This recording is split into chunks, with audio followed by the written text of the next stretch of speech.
अब तक हम इस जो चैप्टर है इसमें ये देख चुके हैं कि रासायनिक अभिक्रिया क्या होती है, उसको संतुलित कैसे करते हैं, संयोजन रासायनिक अभिक्रिया क्या होती है, वियोजन रासायनिक अभिक्रिया क्या होती है, ऊष्माक्षेपी, ऊष्माशोषी, विस्थापन, फिर उसका द्विविस्थापन। आज जो हम बात करने वाले हैं, आज हम बात करने वाले हैं अपचयन और उपचयन रासायनिक अभिक्रियाओं की, है ना। उपचयन रासायनिक अभिक्रिया को ऑक्सीकरण अभिक्रिया भी बोला जाता है। इन दोनों अभिक्रियाओं को ऑक्सीकरण और अपचयन अभिक्रिया भी बोला जाता है ना। उपचयन किसको बोला जाता है? ऑक्सीकरण को। तो आज हम यही देखने वाले हैं। तो सबसे पहले तो एग्जाम्पल ही देखना पड़ेगा अपन को, जाहिर सी बात है। पहले बुक देख लेते हैं, बुक में अपन कहाँ पर पहुंचे हुए हैं। बुक आपके सामने आ गई, ये बुक पढ़ चुके हैं हम पूरी। यहाँ ये बात कर चुके हैं, यार प्रैक्टिकल देख चुके हैं। वियोजन अभिक्रिया का प्रैक्टिकल है। पानी में से हाइड्रोजन और ऑक्सीजन को निकाल चुके हैं। विस्थापन में खील पे कॉपर जमा चुके हैं। कॉपर सल्फेट और आयरन सल्फेट बना चुके हैं हम। फिर उसके बाद जो है वो सोडियम सल्फेट और बेरियम क्लोराइड को मिलाते हैं तो नया केमिकल प्राप्त होता है। व्हाइट कलर का अवक्षेप प्राप्त होता है हमें, जिसको हम अवक्षेपण, जो कल हमने अभिक्रिया पढ़ी थी ना, जिसको द्विविस्थापन अभिक्रिया बोल रहे थे हम, दोहरा विस्थापन हो रहा था वहां पर, इसलिए उसको द्विविस्थापन अभिक्रिया बोल रहे थे।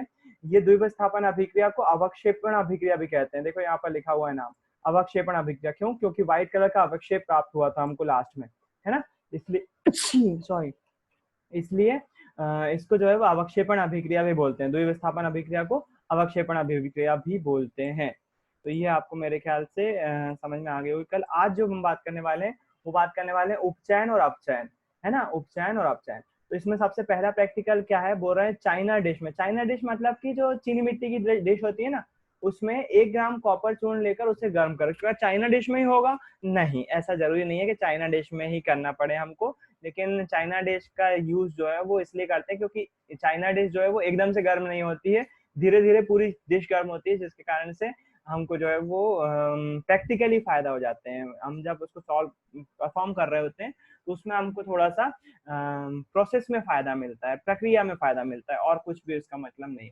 क्या बोल रहे हैं? कॉपर चूर्ण को लेकर गर्म करना है, तो आप गर्म तो कर नहीं सकते हम, लेकिन हाँ देख सकते हैं किसी ना किसी ने तो गर्म किया होगा, तो उसको देख सकते हैं बिल्कुल कि किसने गर्म किया, क्या गर्म किया और क्या होता है। क्या करना है? कॉपर चूर्ण को, कॉपर बोले तो तांबा, तांबे के चूर्ण को क्या करना है? गर्म करना है ना। तो यहाँ पर हम लिखते हैं गूगल में हीटिंग, हीटिंग कॉपर पाउडर। देखते हैं क्या होता है कॉपर पाउडर को हीट करने पर। ये इन्होंने कॉपर पाउडर ले लिया, है ना। एक ग्लास रॉड ली, एक चाइना डिश ली, चीनी मिट्टी की डिश, वही बात है ना। एक ट्राइपॉड ले लिया और एक जाली ले ली, है ना। उस जाली को ट्राइपॉड पे रखा और चाइना डिश उसके ऊपर रखी और बुनसन बर्नर नीचे रख दिया हुआ है। और उस डिश में क्या डाल रहे हैं? कॉपर पाउडर डाल रहे हैं। तो कॉपर तांबा होता है और उसका कलर जो है वो जैसे ईंट का कलर होता है ना, ब्राउन कलर का, उस कलर का होता है ना। वो डिश में डालेंगे तो आपको दिखाई देगा। तो ये इन्होंने एक चम्मच की सहायता से कॉपर पाउडर ले लिया और ये इस कलर का दिख रहा है, आपको दिख रहा है ना। उन्होंने डिश में, चाइना के डिश में डाल दिया। तो ये कुछ ऐसा दिखता है, लाल दंत मंजन जैसा नहीं दिख रहा है। किस किसने किया लाल दंत मंजन पाउडर वाला? पहले बहुत चलता था, अब नहीं चलता। किस किसने किया है? मैंने किया भी। किया है। हाँ तो हाँ, जो लाल दंत मंजन का पाउडर आता था ना, वैसे ही दिखता है ये कॉपर का पाउडर, लेकिन ये कॉपर का पाउडर है, लाल दंत मंजन नहीं है ना। थोड़ा सा ध्यान रखें इस बारे में। तो ये कॉपर का पाउडर ले लिया इन्होंने और क्या कर रहे हैं अब इसको, जाहिर सी बात है, ये नीचे जो स्टैंड दिख रहा है ना आपको, ये बर्नर, इसको बोलते हैं बुनसन बर्नर। अपने स्कूल में रखा हुआ है, जब अपन क्लास लगाएंगे तो आपको इसको ऑपरेट करना सिखाएंगे, कैसे इसको ऑपरेट किया जाता है, कौन सी गैस यूज की जाती है। नॉर्मल सिलेंडर, अपन सिलेंडर में ब्यूटेन गैस होती है, तो ब्यूटेन गैस का यूज हम कर सकते हैं, लेकिन इसको सेट करना पड़ता है। देखते हैं अभी ये करके दिखाते हैं कि नहीं, है ना। तो यहाँ पर इन्होंने गैस चालू करी और गैस चालू करने के बाद आप देख रहे हो नीली फ्लेम यहाँ पर दिखाई दे रही है ना। तो वो इसको क्या कर रहे हैं, डिश को जो है वो गर्म कर रहे हैं। अब जब गर्म कर रहे हैं तो इसका कुछ चेंज आता है, क्या चेंज आता है देखते हैं।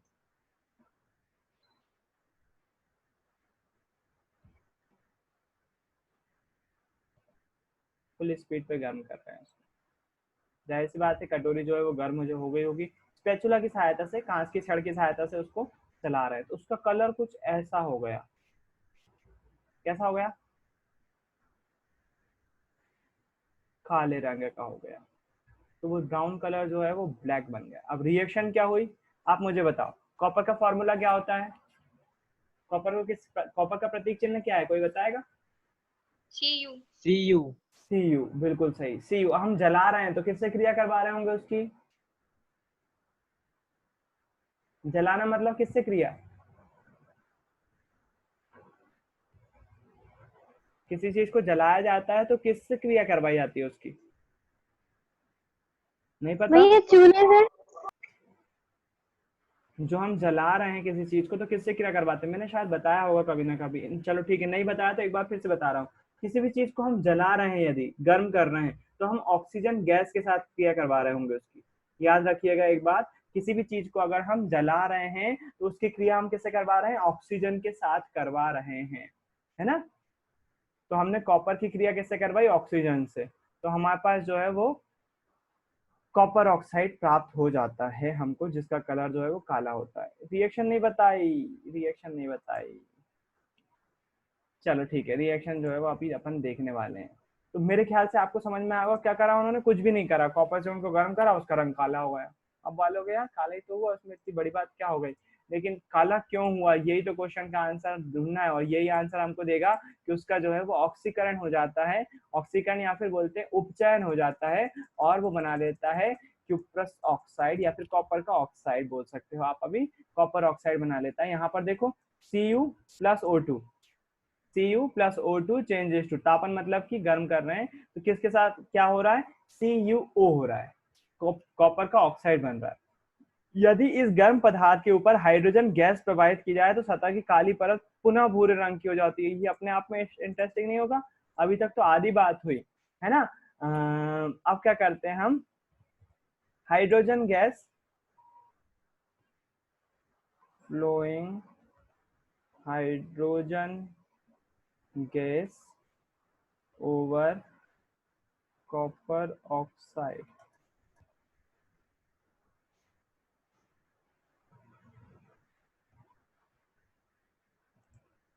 इतना बड़ा इंस्ट्रूमेंट।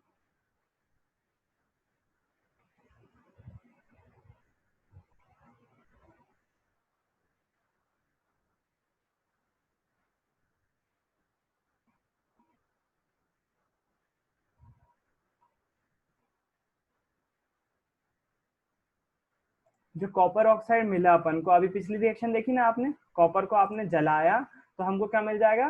कॉपर ऑक्साइड मिल जाएगा, जिसका रंग काला होगा।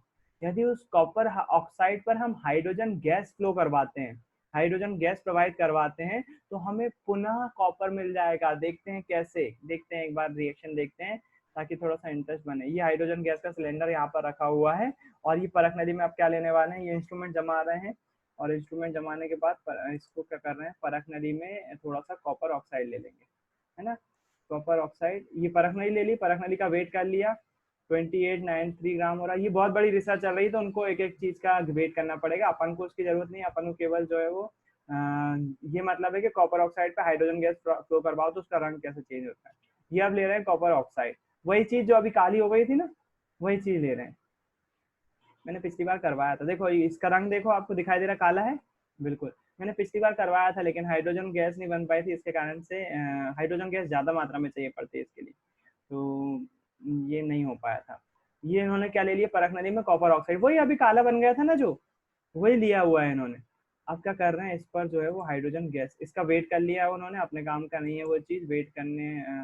इन्होंने एक परख यहाँ पर जो है वो कॉर्क लगा दी और एक नली लगा दी, जिससे हाइड्रोजन गैस इसके अंदर जाने वाली है। किसके अंदर? परख नली के अंदर। तो अब जैसे ये चालू करेंगे, ये जो है आसपास परख नली फूट सकती है, जाहिर सी बात है। अगर इसके परख नली के अंदर गैस जाएगी तो निकलने के लिए तो है नहीं जगह, तो ये परख नली फूट सकती है, इसलिए इन्होंने क्या लगा दिया है, ग्लास लगा दिया है, सेफ्टी रख रहे हैं। थोड़ा सा डेंजरस प्रयोग। अब ये इन्होंने क्या करा, हाइड्रोजन गैस इसमें फ्लो करवाना चालू करी, हाइड्रोजन फ्लो कर रहे हैं, साथ साथ इसको गर्म भी कर रहे हैं, है ना, गर्म कर रहे हैं, ये इसको हीट दे रहे हैं।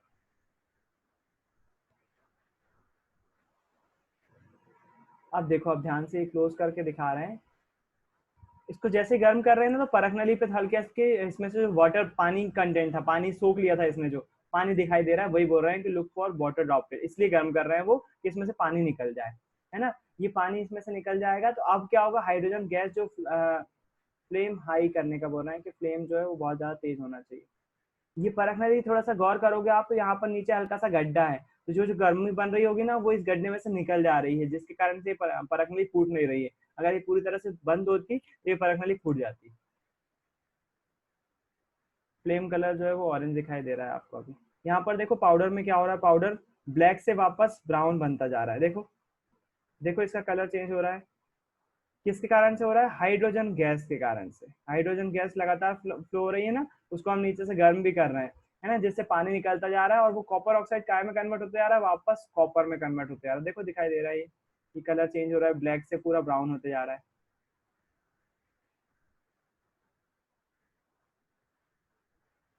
हो गया, पूरी तरह से ब्राउन हो गया। अब ये पूरा इंस्ट्रूमेंट निकाल लेंगे और कॉपर ऑक्साइड को, वो जो कॉपर बना हुआ है उसको तो अपना वेट नापेंगे। ये कॉपर बन गया, तो अब वो अंदाजा लगा रहे हैं कि कितना वेट कम हुआ कितना नहीं हुआ। तो आपने अब इंटरेस्टिंग बन गई वाली रिएक्शन। पहले क्या करा, पहले सिंपल से कॉपर के पाउडर को जलाया, कॉपर के पाउडर को जलाया तो कॉपर का पाउडर ब्राउन से कैसा होगा, ब्लैक हो गया। इसमें कोई रिएक्शन थी क्या, ये तो कोई सी बात नहीं, किसी भी चीज को जलाओगे तो काला हो ही जाता है, क्या बना रहे तुम उनको उल्लू।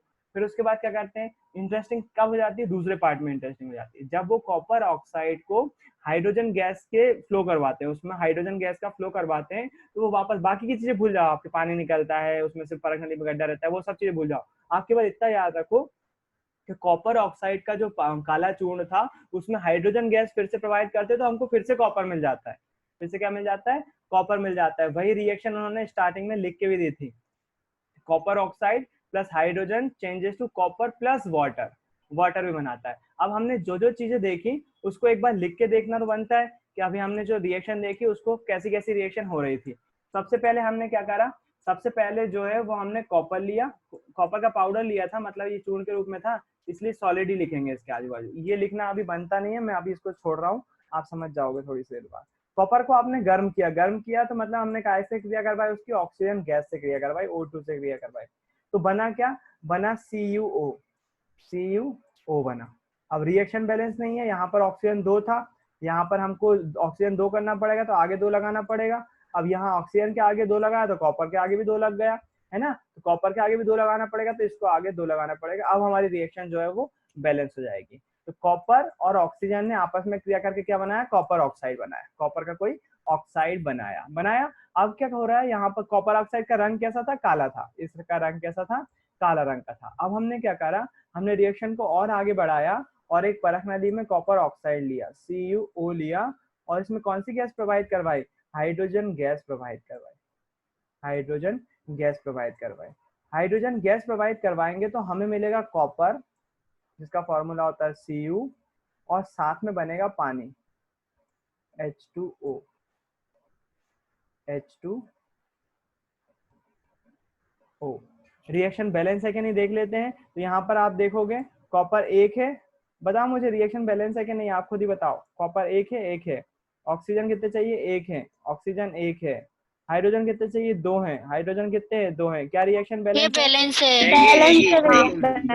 बिल्कुल बिल्कुल बैलेंस है, हमको बैलेंस करने की जरूरत नहीं है इसमें। तो हमारे पास देखो अब जो है वो हमको वापस इसका रंग जो है वो पहले जो इस कलर का था, इस ये वाला जो कॉपर था वो इस कलर में था,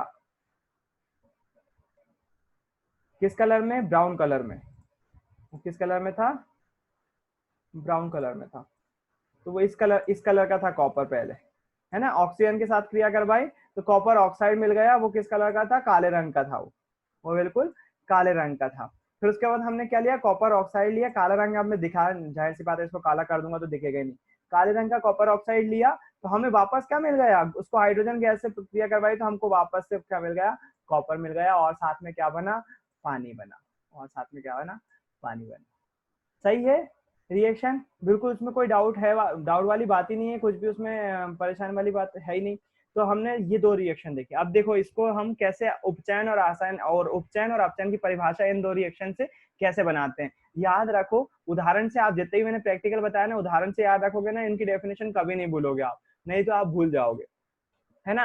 तो देखो अपन ने क्या करा, कॉपर पाउडर को गर्म करा तो कॉपर ऑक्साइड मिला। देखते हैं यहाँ पर क्या हुआ, यहाँ पर कॉपर के साथ ऑक्सीजन था क्या, ऑक्सीजन अलग से था, है ना, लेकिन जो बाद में बना वो कॉपर ऑक्सीजन के साथ जुड़ गया है, कॉपर ऑक्सीजन के साथ जुड़ गया, जुड़ा कि नहीं जुड़ा? यहाँ पर कॉपर अकेला था, कॉपर अकेला था, ऑक्सीजन अकेला था, और यहाँ पर क्या हुआ, कॉपर ऑक्सीजन के साथ आपस में जुड़ गया और एक मॉलिक्यूल बना लिया उन्होंने, यौगिक बना लिया, जो कि कॉपर का ऑक्साइड है।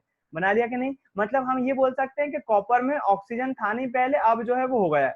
पहले यहाँ पर ऑक्सीजन नहीं था, अब यहाँ पर है, मतलब क्या हुआ, ऑक्सीजन में वृद्धि हुई। ऑक्सीजन में क्या हुई? ऑक्सीजन में वृद्धि हुई। हुई कि नहीं हुई? ऑक्सीजन में वृद्धि हुई। ऐसी सभी रासायनिक अभिक्रियाएं जिसमें ऑक्सीजन में वृद्धि होती है उपचयन रासायनिक अभिक्रियाएं कहलाती है। उपचयन रासायनिक अभिक्रियाएं कहलाती है। उपचयन या फिर इसको ऑक्सीकरण भी बोलते हैं। ऑक्सीजन की मात्रा में वृद्धि हुई ना, इसलिए इसको ऑक्सीकरण भी बोला जाता है। कौन सी? उपचयन या ऑक्सीकरण। ऑक्सीकरण ज्यादा सुना जाएगा, 10th में ही खत्म हो जाएगा उपचयन, है ना। एग्जाम में कंफ्यूजन करने के लिए आपको जो है वो पूछ सकते हैं कि उपचयन रासायनिक अभिक्रिया क्या होती है। उपचयन को ही ऑक्सीकरण बोलते हैं। ऑक्सीकरण रासायनिक अभिक्रियाएं, है ना। उपचयन को क्या बोलते हैं? ऑक्सीकरण। उपचयन कब होता है? जब ऑक्सीजन में वृद्धि होती है। कहाँ हुई वृद्धि? यहाँ पर कॉपर के साथ ऑक्सीजन नहीं था, अब जो है वो हो गया, मतलब ऑक्सीजन की मात्रा में वृद्धि हुई है, जिसके कारण से हम बोलते हैं कि उपचयन हुआ है या ऑक्सीकरण। मतलब ऐसी सभी रासायनिक अभिक्रियाएं जिसमें ऑक्सीजन की मात्रा में वृद्धि होती है, हम उसे उपचयन रासायनिक अभिक्रियाएं कहते हैं, या फिर ऑक्सीकरण और रासायनिक अभिक्रियाएं कहते हैं। यहाँ पर ऑक्सीकरण अभिक्रिया ये हो गई। अच्छा, यहाँ पर देखो यहाँ पर क्या हो रहा है, यहाँ पर अब दूसरी रिएक्शन में कॉपर ऑक्साइड के साथ ऑलरेडी कॉपर था, सॉरी, कॉपर ऑक्साइड के साथ ऑलरेडी ऑक्सीजन था। यहाँ पर ऑक्सीजन था, लेकिन क्या यहाँ पर ऑक्सीजन है? नहीं है, ऑक्सीजन यहाँ से हट गया है। ऑक्सीजन मतलब हम क्या बोलेंगे, ऑक्सीजन की मात्रा में, कॉपर ऑक्साइड में ऑक्सीजन की मात्रा में क्या आई है? कमी आई है। ऑक्सीजन की मात्रा में क्या आई है?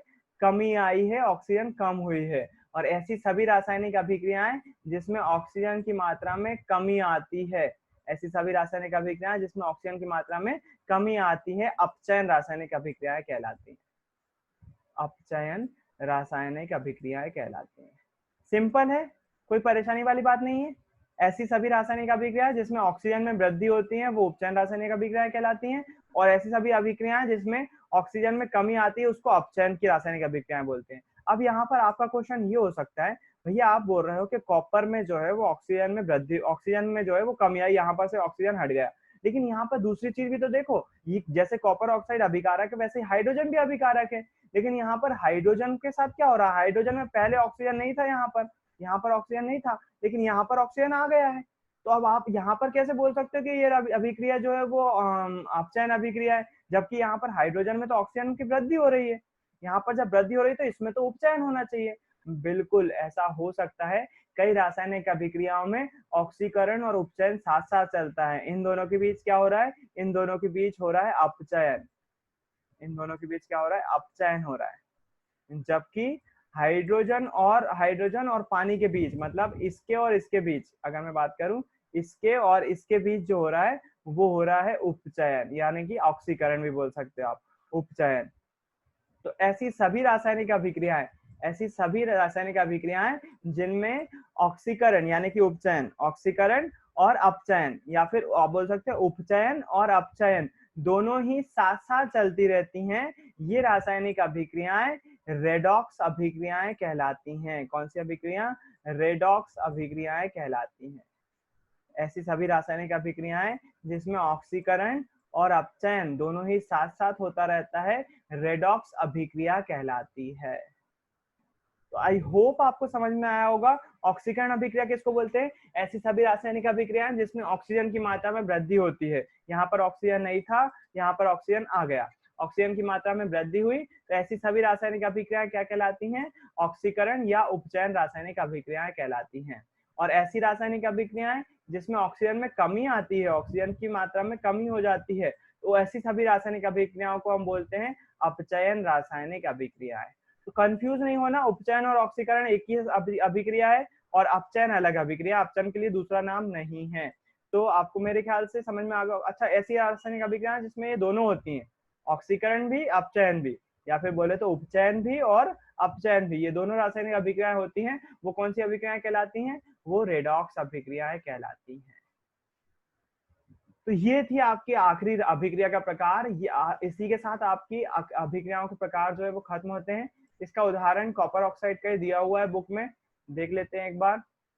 यहाँ पर देखो ये लिखा हुआ है CuO, मतलब कॉपर ऑक्साइड की क्रिया कैसे करवाई, हाइड्रोजन गैस से करवाई। तो क्या बना, कॉपर बना और साथ में क्या बना, पानी बना। वो परख नली में भाप बनती हुई दिख रही थी ना, वो पानी बन रहा था। तो देखो कॉपर में क्या हुआ, अपचयन हुआ, क्योंकि ऑक्सीजन की मात्रा में कमी आ गई, तो ये अपचयन हो गया। जबकि हाइड्रोजन में क्या हुआ, उपचयन हुआ। हाइड्रोजन की मात्रा में क्या हो गई, वृद्धि हो गई, इसलिए उसको क्या बोलते हैं, उपचयन, या फिर क्या बोल सकते हो आप, ऑक्सीकरण भी बोल सकते हो। तो ये बिल्कुल आपकी हो गई उपचयन और अपचयन रासायनिक अभिक्रिया। इसके और भी उदाहरण दिए हुए हैं, जैसे कि दिया हुआ है जिंक ऑक्साइड प्लस कार्बन। इसका यूज करते हैं हम जिंक के निष्कर्षण में। ये बहुत अच्छी रिएक्शन है और आपको चौथे चैप्टर में काम भी आएगी। जिंक ऑक्साइड, एक दो उदाहरण याद कर लेना इसके रेडॉक्स अभिक्रिया के, सीओ जो अपन ने देखा अभी प्रैक्टिकल वो, और यहाँ पर जो है zinc oxide plus carbon changes to zinc plus carbon monoxide. CO लिखा हुआ है ना, मतलब कार्बन मोनोऑक्साइड है। तो इस रिएक्शन को लिख के देख लेते हैं एक बार अपन।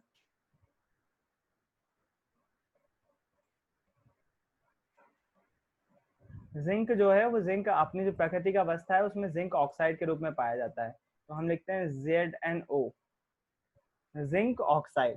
जिंक ऑक्साइड की क्रिया हम किससे करवा रहे हैं, कार्बन से करवा रहे हैं, कार्बन से करवा रहे हैं। तो हमें जो प्राप्त हो रहा है वो हो रहा है जिंक, जिंक प्राप्त हो रहा है, साथ में कार्बन मोनोऑक्साइड प्राप्त हो रहा है। रिएक्शन देख लो बैलेंस होगी, क्योंकि सभी के आगे सबके एक ही एक है, सबके एक एक है ना, यहाँ पर भी सबके एक एक है सभी तत्वों में, है ना। यहाँ कौन कौन से तत्व में, zinc ZnO oxygen, C carbon, Zn zinc, C carbon, O oxygen, है ना। तो सभी तत्व एक एक है, इसलिए रिएक्शन ऑलरेडी बैलेंस है। यहाँ पर देखो आप, यहाँ पर क्या हो रहा है, जिंक ऑक्साइड है ना, जिंक ऑक्साइड में ऑक्सीजन पहले से था, लेकिन यहाँ पर क्या हुआ, ऑक्सीजन में कमी आ गई, ऑक्सीजन में कमी आ गई। मुझे बताओ ऑक्सीजन में कमी आने को क्या बोलते हैं, उपचयन के अपचयन, उज्जैन।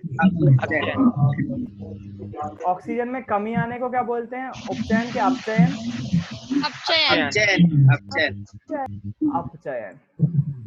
अच्छा, यहाँ पर क्या उपचयन भी हो रही है, ऑक्सीकरण अभिक्रिया भी हो रही है।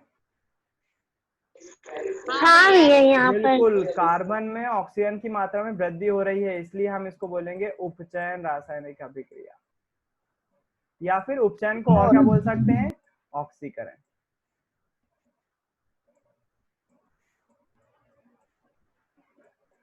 ठीक है, तो ये एक और उदाहरण हो गया रेडॉक्स अभिक्रिया का। एक और उदाहरण दिया हुआ है, आपको अगर करना है वो तो कर सकते हो, नहीं करना है तो बिल्कुल आप छोड़ सकते हो, कोई दिक्कत वाली बात नहीं है उसमें, है ना। मैग्नीज ऑक्साइड HCl से क्रिया करके MnCl2 बनाता है, मैग्नीज क्लोराइड बनाता है, साथ में पानी और क्लोरीन गैस निकालता है।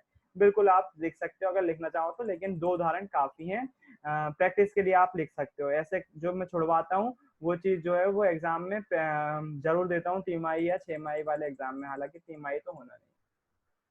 चलो, फिर उसके बाद अगर हम बात करें, आखिरी जो हमारा टॉपिक बचा हुआ है, बहुत छोटे छोटे टॉपिक है और बहुत अच्छे टॉपिक है, मेरे ख्याल से आज दूसरी क्लास की जरूरत ही नहीं पड़ेगी। दो टॉपिक बचे हुए हैं, पहला है संचारण, दिख रहा है आपके सामने, संचारण लिखा हुआ है। एक टॉपिक बचा हुआ है संचारण, और दूसरा बना हुआ है, दूसरा बोलते हैं विकृत गंधिता। तो दोनों पे ही बात कर लेते हैं और आज की क्लास शायद इधर ही खत्म कर देंगे अपन। संचारण क्या होता है और विकृत गंधिता क्या होती है, सामने रह के बात करते हैं। संचारण किसे बोलते हैं, संचारण का नाम लेते से ही सबसे पहले दिमाग में आना चाहिए जंग लगना। क्या बोला मैंने, जंग लगना, है ना। तो होता क्या है संचारण में, होता मैंने पहले या तो आपको प्रैक्टिकली याद आना चाहिए, संचारण मतलब क्या, जंग लगना। अब है ना, अब इसमें बात करते हैं अपन संचारण होता क्या है। नॉर्मली धातुएं क्या होती है, जब वायुमंडल में रखी रहती हैं, कोई भी धातु है, मतलब कुछ भी हो सकता है, लोहा, जिंक, एल्यूमिनियम, तांबा, सोना, चांदी, कुछ भी हो सकता है, ये सभी धातु है ना, सोडियम वगैरह भी, ये सभी धातु है।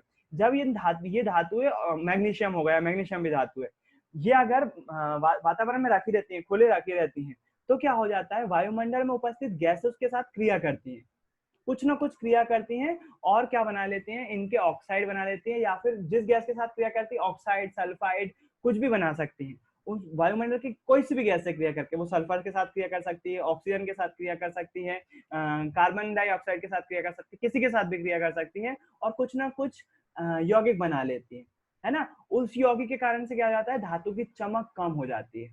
धातु की चमक कम हो जाती है और उस पर उसको बोलते हैं हम जंग लगना या फिर उस धातु का संचारण, धीरे धीरे धातु नष्ट होने लगती है। तो परफेक्ट डेफिनेशन क्या होगी संचारण की?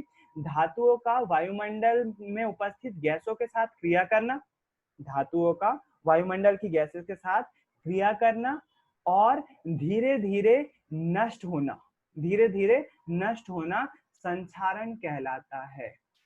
धातुओं का वायुमंडल में उपस्थित गैसों के साथ क्रिया करना और धीरे धीरे उनका नष्ट होना संचारण कहलाता है। उदाहरण के लिए लोहे पर जंग लगना।